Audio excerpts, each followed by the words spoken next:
Okay, go ahead and give me a test, Caleb. Test 1, 2, 3, 4, 5. Test 1, 2, 3, 4, 5.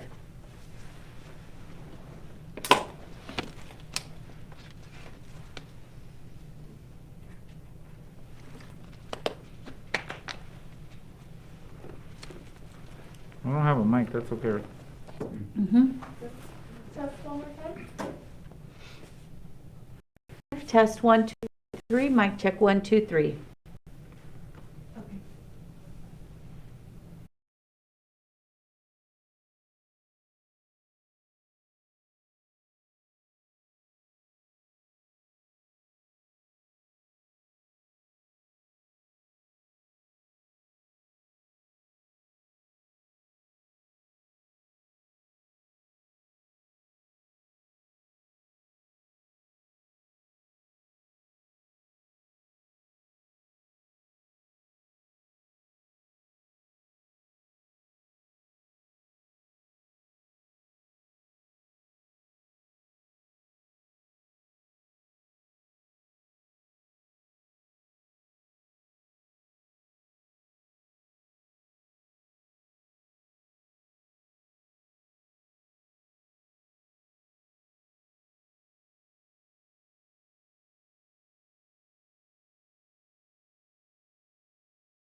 See, so, because I have the light right here. So kind of come off to the side. We're good?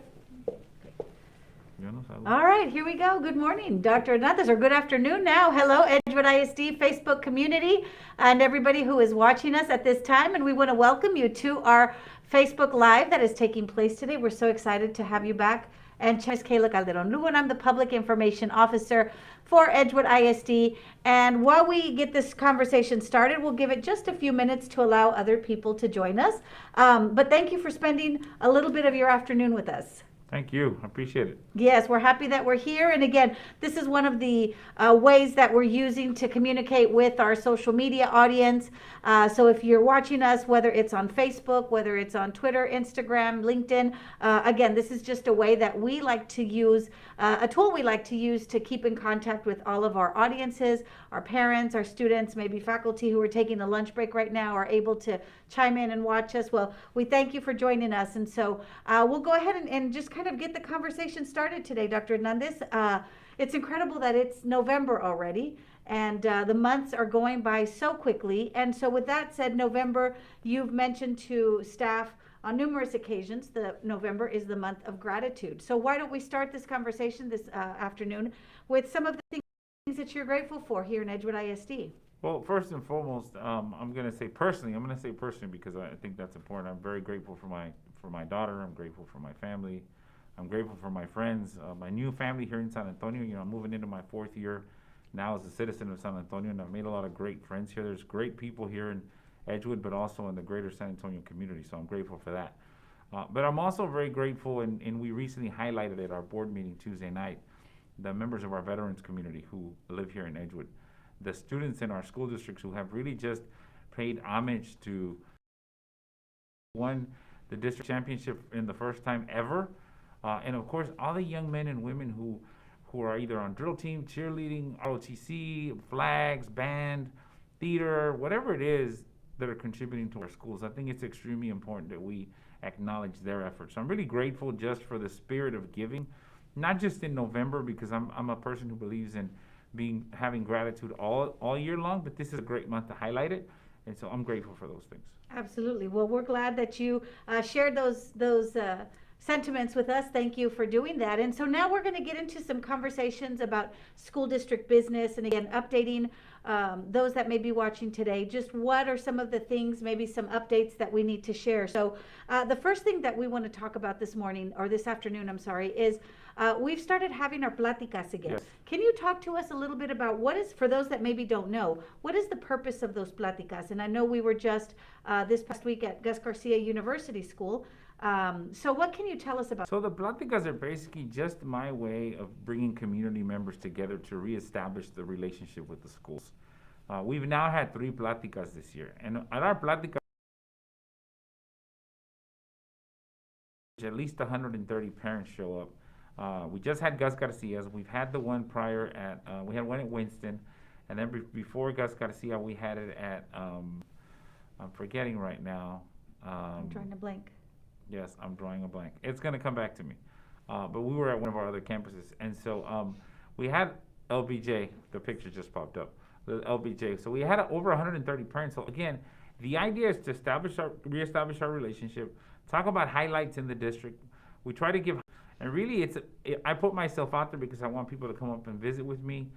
We have also an opportunity to show off our kids at each school. Kids present or they perform. And like at Gus Garcia, we had our athletes there. They brought all their parents. I thought that was really great. And so again, it's really just to reestablish our relationship this year until we get a little more past the pandemic effort. And hopefully we can go back to people's homes. That's really where I started the pláticas, in people's homes, so we could have block parties almost. But we're still being very cautious around the pandemic. But we're doing it right now outside of the school in the parking lots, and it's been a great thing. And we've received great feedback also Yes. from families. They've had great input with regards to what they want to see at their campuses. They've shared their ideas with principals, with yourself as well. I know a Yes. lot of parents get to chat with you as well. They do, and it's not just at the plática. We have other things going on too. You know, we have our faith-based lunch and learn. We just started that last month. And then this month we had our Women with Vision lunch and learn. Or it was more of a breakfast, but the idea is to bring folks in. We're going to feed you, but we're also going to talk to you about what's going on in the district, around innovation, financially, how we're doing, and telling you where your money's being spent. But again, it's reestablishing that relationship. And so there are many opportunities to engage with the district and really communicate. And that's the goal behind pláticas and these other events. And this is something that you want to continue. So I know we're looking forward to possibly doing something in December. Yes. At another one of our campuses, and this is going to continue into the next year. Absolutely. And so we do have a plática, out where that's going to be. But if you follow me on social media, you'll know where it is, or the district. But next month we should be having our faith-based lunch and learn again for December. We're sort of alternating month, and 1 month off, 1 month on. And so again, you have many opportunities to engage, to include social media too. Right. And so that's going to continue, and of course, continue to follow us on that for more information. But one of the things that you mentioned that I want to touch on was, ideally, you would love to do these pláticas at somebody's home, but we're still trying to be cautious. But while we're trying to be cautious, we're also trying to support our community with some vaccine clinics. Yes. And so we've been talking about that our numbers here in ISD have been fairly low. considering that COVID is still around. But we're still continuing with vaccine clinics. We had one last Saturday? week. We have another one tomorrow. Yes. Why is that so important for you to continue to offer these opportunities for our families and students and staff? You know, it's important because parents trust us with their children, and I don't take that lightly, whether it's a pandemic and needing to do vaccines or just with the education of your parents. I take that, of your children, I take that very seriously. And so we're offering these vaccines at pop-up sites. People vaccinated, adults and children obviously, so that when you send the children to school, you know that you're sending them and that we have other children that are around them that are vaccinated too. And so I know there's all kinds of concerns at times with vaccinations, but if you'll come by and really just watch what we're doing and ask questions, I mean, you have the right to ask questions. I think that will help you have peace of mind. Yes, and so that information is on our website right now, so families are able to, if you're interested in attending, you can get the information there. It's on the website, and the goal is, again, to continue with these clinics, offering these opportunities for our families. One of the things that I do want to mention before we transition into our next topic is, if there's a question that you have or you would like to ask our superintendent, by all means add it in the chat. We'll do our best to get to those questions at the very end of this conversation. So if there's anything you would like to know, make sure you include it in that chat. But going on to our next topic of conversation, Dr. Hernandez, you mentioned a little bit earlier also innovation, right? Yes. So innovation continues in Edgewood ISD, and it's incredible how many innovation schools we have already. So we have our boys and girls school, our Yes. leadership schools. What kind of feedback have you heard with regards to these innovative campuses? Well, we're currently, the board just approved our 9th campus coming on, and so there'll be some conversations in future strategic meetings like pláticas or lunch and learns to share with the community what we're going to be doing. But the feedback I'm getting is a really positive one. It was, to be upfront, in the beginning it's hard on people because what we're doing is that we're changing the idea that if you live in a certain neighborhood, you just got to go to the school in your neighborhood. No, we want you to go to the school that matches the needs of your child. And if you want to go to a school that is school for young men or young women, or you want to go to a dual language school because that is coming also, one of our dual language programs, or you want to be at a fine arts school or a STEAM school, you should be shopping around for those. And so we're going to actually have a discovery day, I think it's in February, where you're going to be able to come as a parent and look at all our different programs and select the one for your child. And so innovation is important because, again, there's much research both at the academic level from universities, but for me, I've done this work in 2 other districts, and the one thing I have found is that parents want options. Parents want choices. Children want choices too. And so that's why innovation continues. The young men school and the young women's school, or the girls' school, has gotten a lot of positive feedback from folks who in the beginning were very skeptical, to be honest. But now that they see what's going on, it is very alluring to bring the children and have a space where they can be young women and really discover what that is all about in a leadership setting, and in a school that is around International Baccalaureate. It is one of the only schools in the state that is an IB school. And so it's a great place for kids, and that's what it comes down to for me, making sure that our children have the best options that they can get. And all of these innovation schools, all of this planning with innovation also aligns with the strategic plan. We've been talking a little bit about the strategic plan. I know that there have been opportunities for some of our community members to participate, staff to participate, and they have.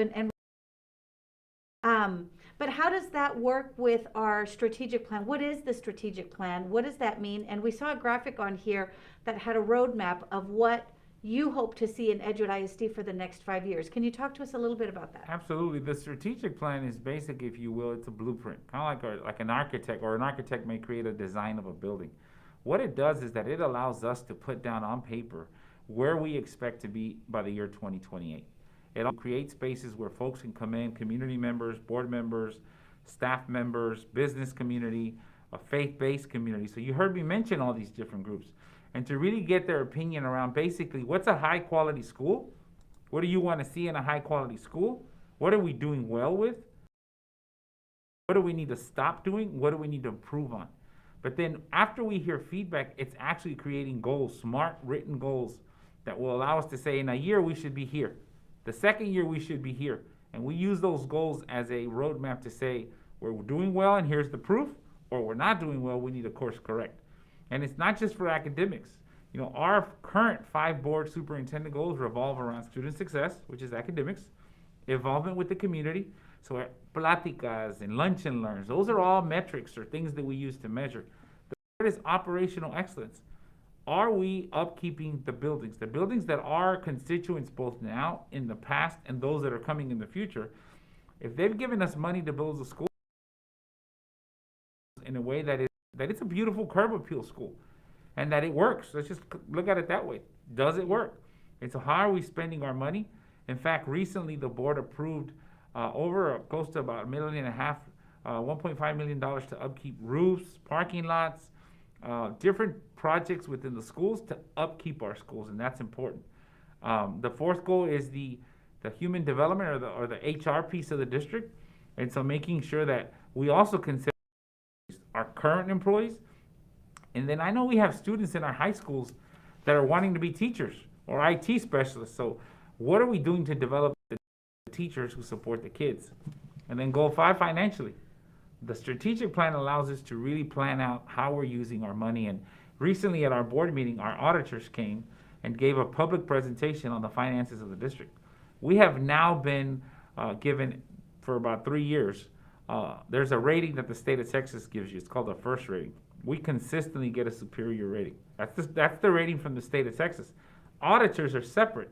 They just gave us a superior rating too, and we've also been able to put more money in our fund balance, which is our savings account.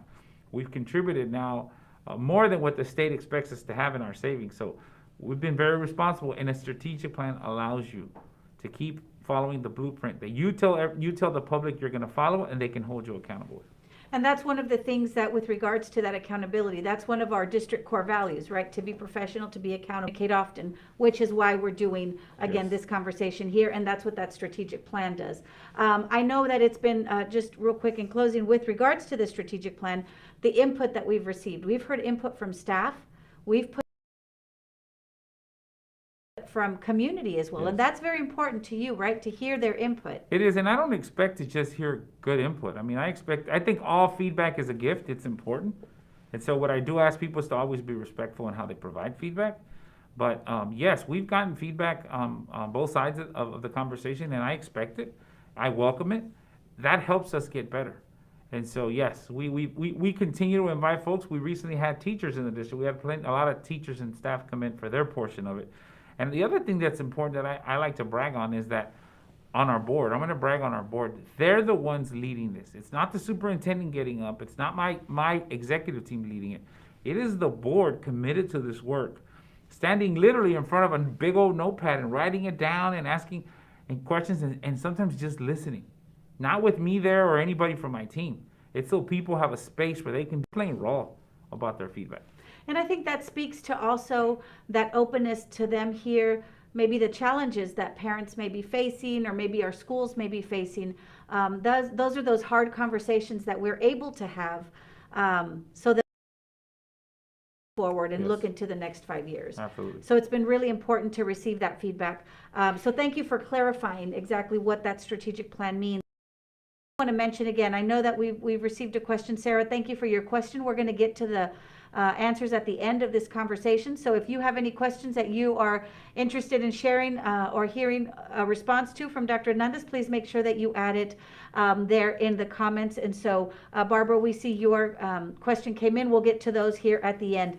But we'll continue with our conversation, Dr. Hernandez. So we're going to now transition from a strategic plan. We talked about the innovation and how those two kind of go hand in hand. We mentioned, you talked a little bit about the HR component of our 5 board superintendent goals. One of the things that we've also been really proud of, and I know the board approved it this past week, is a new stipend for teachers that we're hiring. But that's been a big component for you because, quite frankly, hiring teachers, hiring staff in school districts and in all businesses really has been a challenge this year. Yes, it has. Finding talent is a challenge right now. And so what we did was we asked our board to allow us to be competitive among all the other 17 school districts here in Bexar County and San Antonio. And so this has allowed us to really anybody who's coming out of college or coming out of another profession or moving here, if you come to Edgewood, there's a signing bonus for you, especially in high need areas like special ed, bilingual, math, science, those kind of programs where you have a hard time finding candidates. And so I thank our board for allowing us to do that. And so, yes, there's been a commitment there. So that's a $3,000 sign-on bonus for teachers. Yes. But there's also a lot of other incentives that were approved here recently by our board in reference to COVID leave. We talked about COVID, and now there's an extension for staff that goes through June 2022. Yes, June 30th, 2022. We did ask the board to extend those that sick leave benefit in case that we have someone who contracts the virus. And so our board has always been very supportive and has allowed us as a school district to stand up our own leave, because there is no federal help with that. Now it is just local decisions. And while some districts don't do that anymore for their employees, we decided we wanted to do that because our employees are important. The other thing too is that they allowed us to bring up a one-time retention incentive for fully vaccinated employees and even substitute teachers who've been with us for at least 20 days, because I want to thank our substitutes who really been through a lot of this work with us. And so we wanted to include at least the ones that have been with us for 20 days in the one-time retention incentive of $500. All people who fall, our employees who fall into those categories will be receiving those. The target date is December 10th, so that we can get that out to employees. And I know you've already received some comments and emails thanking our board, thanking you for this, because again, it's been a very challenging year for all of our staff, not just our teachers. Yes, our teachers feel the brunt of the work because they're in there with our students, but this past COVID year, these past 2 years have really had an impact on what our teachers seeing this year with regards to what's going on in the classroom. We're seeing behavioral issues, Yes. right? We're seeing students having to catch up. And so it definitely has been very challenging for our teachers. It has, and a lot of it, I understand our children are coming with us from home, now more so than even before, with a lot of social emotional issues that are not being addressed. And so our district was very proactive in having counselors around SEL before even the pandemic. And so we're glad that they're here, and we're glad that we're able to support the students. But yes, it is different. These are new waters for us. But I thank our staff because they're making the best of it given the situation that we're in. And again, we're so grateful to our teachers because they're the ones that are right there day in and day out working with our students. And so we're so grateful for our teachers. So I know we've received a couple of questions, Dr. Hernandez, and so we're going to start answering some of those. Again, if you have a question that you'd like to ask, please put it in the chat. But I do want to also mention that we gave the opportunity for individuals prior to this Facebook Live to leave some questions. So we'll get to those questions right now, Dr. H, on some questions that we've already received, and then we'll answer some of the ones that we're getting this morning. Fernando, we see your question as well. We'll get to that in just a minute. So one of the questions we received was, when will the gate at Thompson and General Mcmullen by Kennedy High School be fixed? Students are crossing in dangerous areas. So I know that's actually already been given to us, and so our operations department is actually currently looking into handling that matter. So one of our citizens sent that request or that notice to me in the superintendent account. I have an email, superintendent@eisd.net. They email me, so we're in the middle of looking into it. Okay. We received is, why are kids having to share novels at Brentwood? Are we letting our guard down when it comes to COVID-19? So you've heard me now twice mention that no, we're not. In fact, this is why you're seeing us with masks on. I made an announcement at the recent board meeting reminding folks that it is still important that we remain in our mandate. We are still in the mask mandate. I have not lifted that mandate, nor have I asked the board I've asked the board to continue to support that, my bad, supporting that. We have to remember there's more than just COVID out there. There's also the flu and upper respiratory infections, and those are pretty bad too. And so last year we had little to none of that happened because we were all wearing masks. So I have no intention of releasing us from a mask mandate, and I'm also going to be asking parents to make sure they wear it when they come to school and to keep scheduling your visits, do your business with the schools through email or phone. Because we need to keep the traffic at the schools just as low as possible. Just not a lot of in and out traffic. So no, ma'am, we are not going to be alleviating our high expectation of people with regards to masks. Perfect. Thank you for that, Dr. Hernandez. Those are questions that we received prior to today's Facebook Live, so we'll answer a couple of the ones that we've received. We forgot about the novel. There was a question about the novel. Oh, the novel, yes, so sir. I was unaware of that, and so I don't have any details on that, to be honest, but we will follow up on that question, and I'm sure we'll get you an answer. Yes, our goal with the questions received today is to answer those questions within the next 24 to 48 hours, so we'll make sure to follow up. But thank you for sending those questions in. And now we're going to go ahead and get to some of the questions that we've received here this morning during our conversation. So one of the first questions that came in was from Sarah, and that is, how are y'all doing with staffing, and what are y'all doing with the senseless fighting in the middle and high schools? And I think we talked about that a little bit. Yes, So if you want we to did. just kind of touch a little bit on the hiring. So And two things, you just heard us talk about the hiring incentive stipend that we were allowed to now start using with our candidates. You know, we're coming up to graduation season at university, so we're trying to recruit new teachers, but I can tell you there's a nationwide shortage of teachers, and teachers are leaving the profession. So we are doing everything in our power to recruit, know that, and we're going out to the universities locally and here in San Antonio and across the state. So we're going to keep doing that. And then the question was about fighting.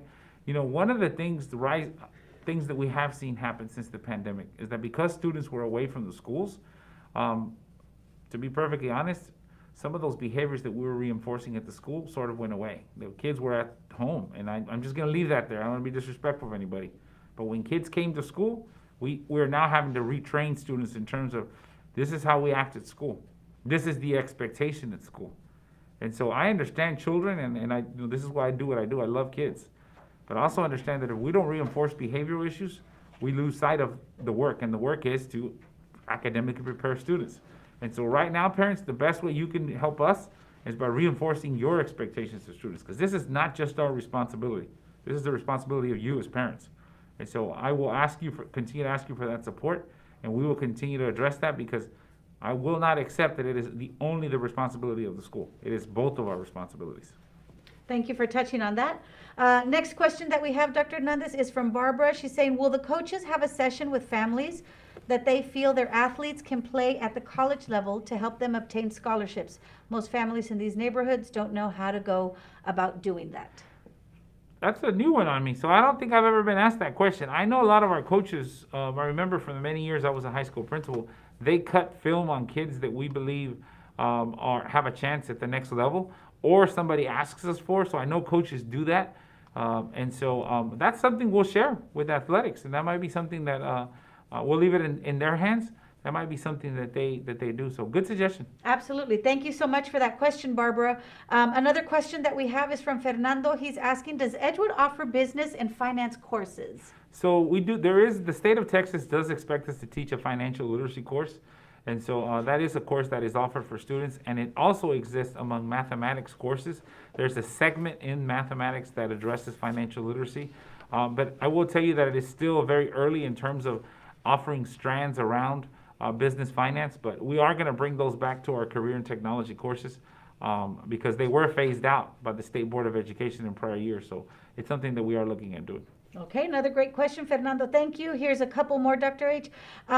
This is from Yvette. Are y'all going to have something for sixth graders this year to get them prepared for volleyball next year? Another athletics question. We'll share that with athletics. We do have the PALS program, which is the after-school volleyball program at our elementary schools. And so that's the way that we've been preparing kids. In terms of sixth grade, it'll depend on if that middle school has intramural teams. And so I think it's a question we can share with athletics again. Very good. Thank you. With Mr. Coach Roberto Gomez and then, of course, Laura Garza. Absolutely. Thank you so much, Yvette, for your question. Another question we have here, Dr. H. I know we're rounding out the 30-minute window. So Alma wants to know, why were JFK seniors not allowed to do senior circle? Was Memorial seniors allowed to do senior circle? So that was in reference to Salsa Bowl. Salsa Bowl, yes. So there was a committee that was put together of principals and, of course, other members of the school community with regards to the senior circle, which is a tradition that has been used in our Salsa Bowl. So based on the fact that we still have, you heard everything from staff shortages to still the concern with COVID and everything else, we still felt like it was still too early to exercise these things. And so the recommendation by the committee of many was that we refrain from doing that this year. So that is why we chose not to do that. I'm hoping next year we can. As long as we get more people vaccinated and things like that, I think that's going to allow us to do some things that we were doing in the past. And then, of course, now we have a third high school. We're going to have graduates this year from our performing arts high school. So we really do need to re-examine how we can incorporate those students into this tradition. So I look forward to doing this next fall. And so that's what I can tell you at this point. Perfect. Well, thank you for answering those questions, Dr. Hernandez, and thank you to those that have joined us this morning. Again, if you leave any questions here, our goal is going to be to answer them within the next 24 to 48 hours. Fernando, you can visit the website, www.eisd.net, under the careers page, and feel free to fill out that. We are looking for teachers, and so Fernando Yes. was mentioning that he's in the process of becoming a public school teacher, so Or- hopefully he can join us in EISD. Or email me, superintendent@eisd.net, and I'll get that email. That's all it is, superintendent@eisd.net. Thank you so much, Dr. Hernandez. Thank you to those that have left your questions this morning. And again, the purpose of this Facebook Live is to continue to communicate in all of the numerous ways that we do. You can join us, whether it's on our social platforms. Here's our handle for Instagram. Dr. Hernandez mentioned his email, superintendent@eisd.net. You can also, And I have you know, Twitter. we're also sharing information not only through our social media platforms. We work with our family engagement department to share information out with our campuses. Our pláticas, you're welcome to join us. It doesn't have to be just for that No, specific just campus, correct? join us. We always offer dinner too, so bring the kids. I mean, you're gonna get free dinner, and come listen. Come be part of the solution is what I tell people. I mean, I understand nothing's perfect. I don't pretend to be perfect, nor do I say we're perfect.